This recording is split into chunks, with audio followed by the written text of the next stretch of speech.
Le micro, oui, pardon. J'essaie de le faire. Vous m'entendez ou pas?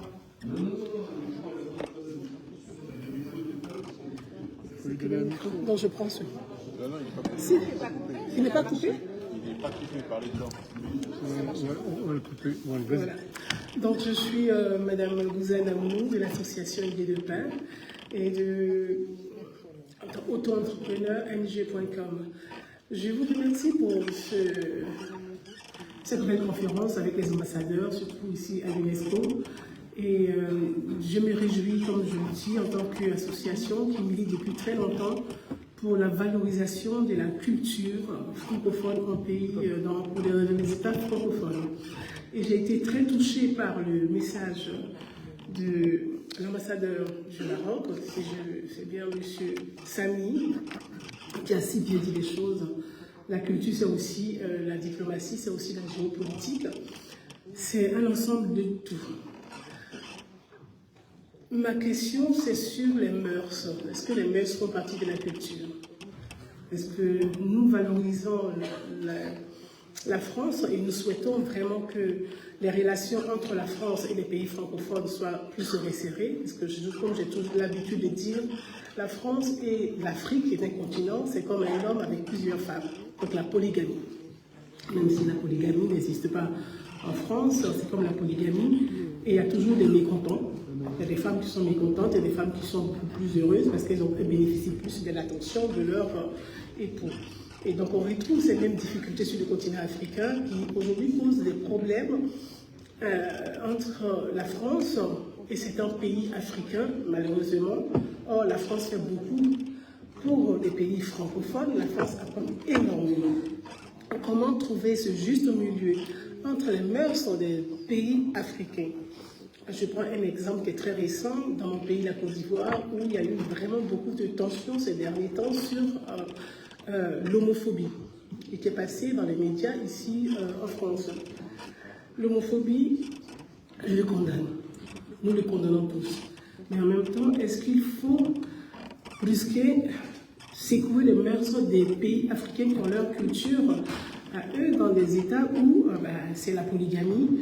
Et on ne peut pas aujourd'hui, par la culture, par la valorisation de l'universalité, est-ce que la diplomatie culturelle va tenir compte des mœurs des pays africains?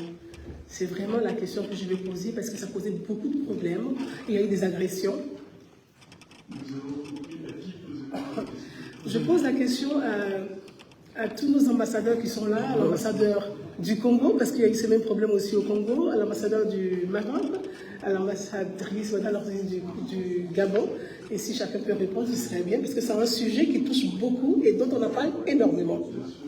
Je vous remercie.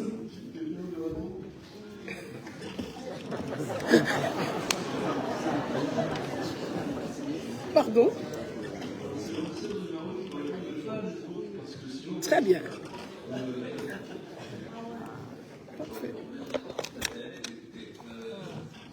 L'homophobie, évidemment, nous la combattons, c'est clair. C'est simplement qu'il y a des réalités qui sont différentes, des cultures différentes, des traditions différentes.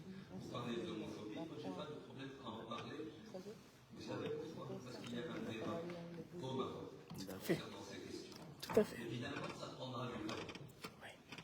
Pour pouvoir traiter la problématique et y apporter des solutions. Il y a aussi des réticences au changement dans nos pays qui sont aussi une réalité. Il y a aussi des aspects, et ça il faut le respecter, on soit d'accord ou pas, liés à la religion aussi dans nos pays. Donc lorsque nous abordons la question de culture, la culture doit être abordée de manière globale, avec l'ensemble de ses dimensions. Mais on est parfaitement à l'aise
Tout à fait. c'est terminé. Il y a l'éveil d'une nouvelle conscience de la part de la jeunesse africaine, et j'en suis extrêmement heureux et de la saluer.